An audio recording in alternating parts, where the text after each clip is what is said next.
This video is about Moses and the plagues of Egypt explained. So this is going to be a very long story. Grab a cup of tea or a glass of water and sit. Hi there, gorgeous soul, and welcome back to my channel. My name is Babs and I'm a spiritual coach based in the Netherlands and born in Brazil. And in this video I'm going to share with you some explanations so you can understand a little better the plagues of Egypt. You have certainly heard that at the beginning of the biblical narrative about the history of mankind, Egypt has suffered by 10 plagues, a reflection of the people's disobedience to God. This story is told in the book Exodus, precisely in the chapters 7 to 12. However, two scientific strands have been dedicated to study this part of the human history. The first one of them, British scientist Colin Humphreys, who is the author of the book The Miracle of the Exodus, associates the 10 plagues, blood, frogs, flies, death of cattle, plagues, everything, to natural phenomena. In the second strand, which even became material for a documentary by the famous producer James Cameron, the same one of Titanic and Avatar, called The Exodus Decoded. They associate the plagues with the volcanic eruption of the Greek island of Santorini, the one with the little white houses, very beautiful, that we see in every picture on the internet. Remembering that Greece is close to Egypt, separated only by a few kilometers by the sea. So let's talk a little bit about Moses now. By the way, talking about Moses, maybe you would like to check my other video about him here in the description below. He was a Jewish prophet from the tribe of Levi. He is the author of the Pentateuch in the Torah. Patriarch of the Jewish people, he is respected prophet of Jews, Christians, and Muslims, and is a mediator between God and the Jewish people to receive the tablets with the 10 commandments. He was Jew by birth, raised and educated by Egyptian in the royal house of the Egyptian pharaoh. He received the highest education as a member of the pharaoh family. He was initiated into the great universal truth and the higher esoteric knowledge. Remember that Egyptian culture was very advanced. I'm a big fan of Yuval Noah Harari, and the other day he was talking about the conspiracy theories saying that the pyramids were built by aliens. He said, Egyptians were very great in building things, very good engineers, and they had Jewish people as slaves carrying stones for years, and they built them by themselves. He then devised a plan that was the basis of the Jewish faith. In the suffering and the loneliness of the desert, he understood what to do.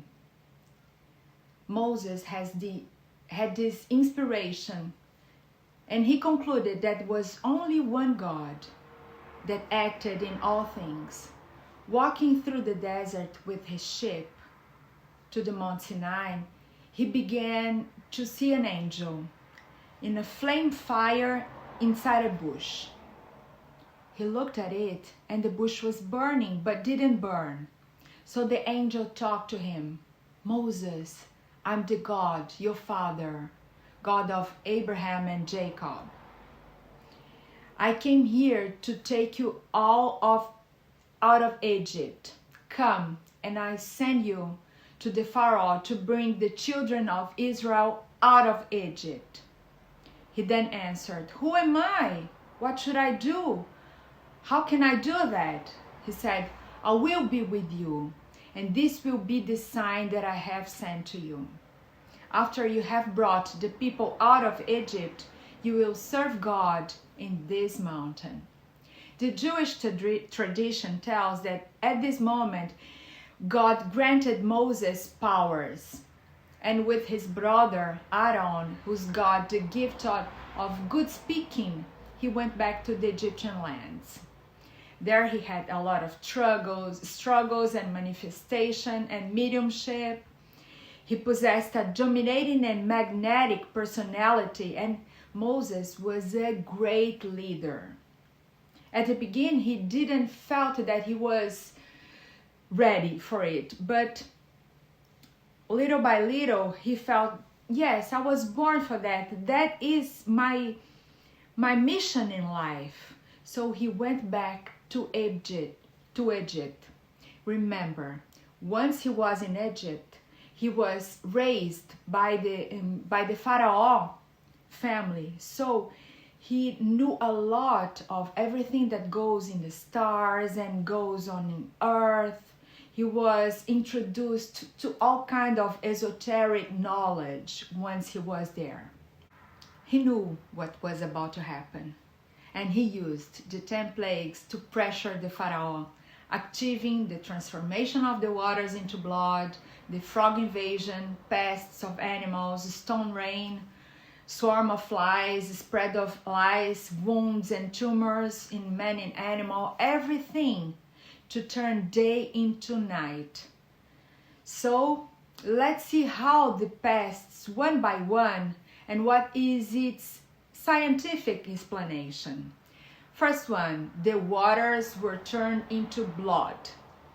Regarding this pest, the natural aspect states that the red color of the water could have been caused by algae, especially in port areas. They reproduce a lot and become red.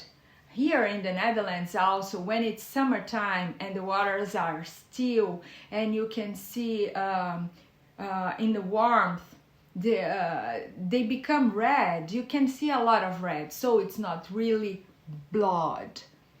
Another explanation could be the volcanic aspect, on the other hand, that say that the eruption may be caused an earthquake and it cracked, releasing particles of iron and gas, generating oxidation, and then the waters became red.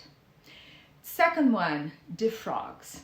In the natural theory, this invasion occurred as a result of the previous one, the contamination of the water. The amphibians may have migrated massively to these regions.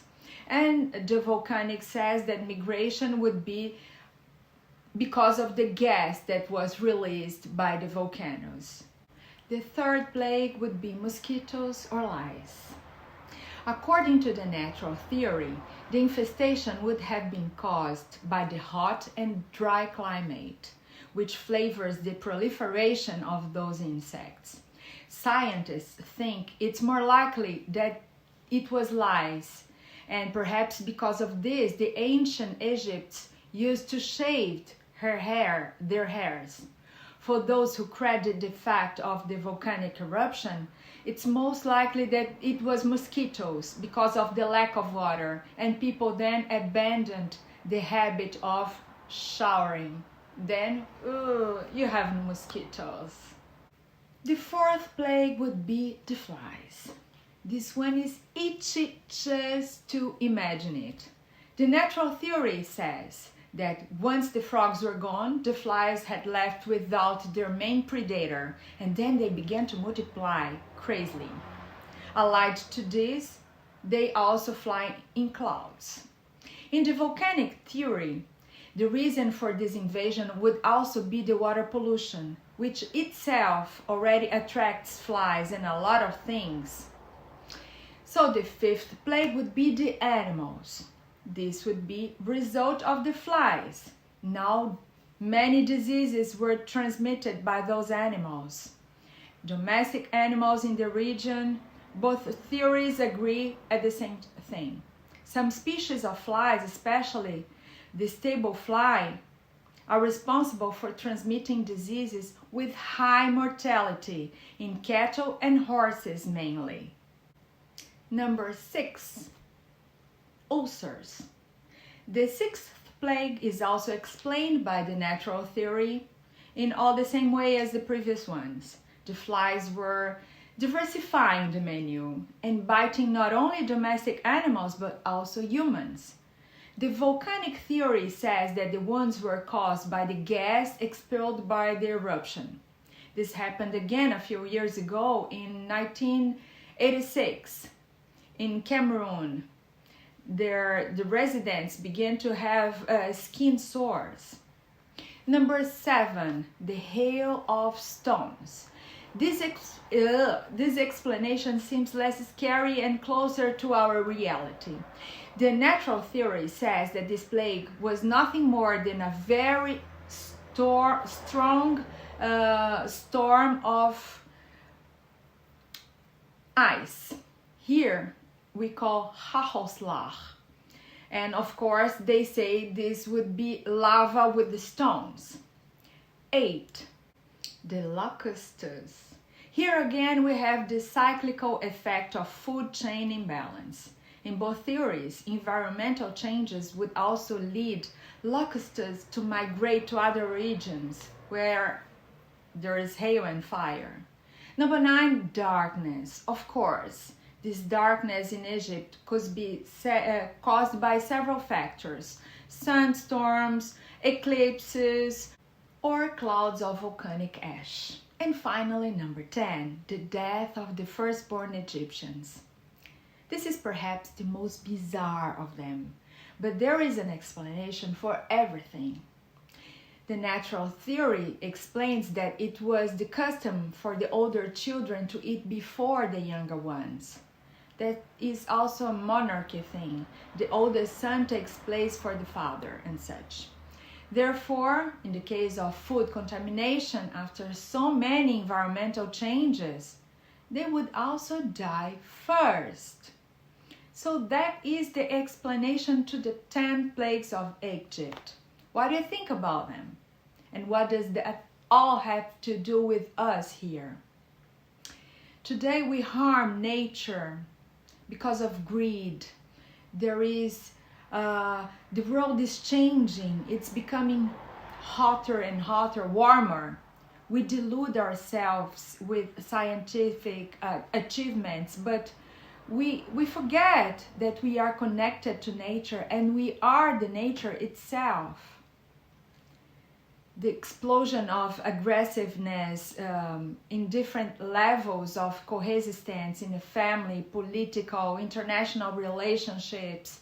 We spread hatred and egocentrism and individualism. We produce weapons. Our spirituality became so empty, and life has no meaning to a lot of people. We forgot that we came here to earth to learn how to love, to develop ourselves, to become the best version of ourselves, to spread love. Now, I hope you enjoyed this video, and if you did, you would like to watch this one. I talk a little bit more about Moses. Click on it, it's very interesting. I talk about the 10 commandments. See you there.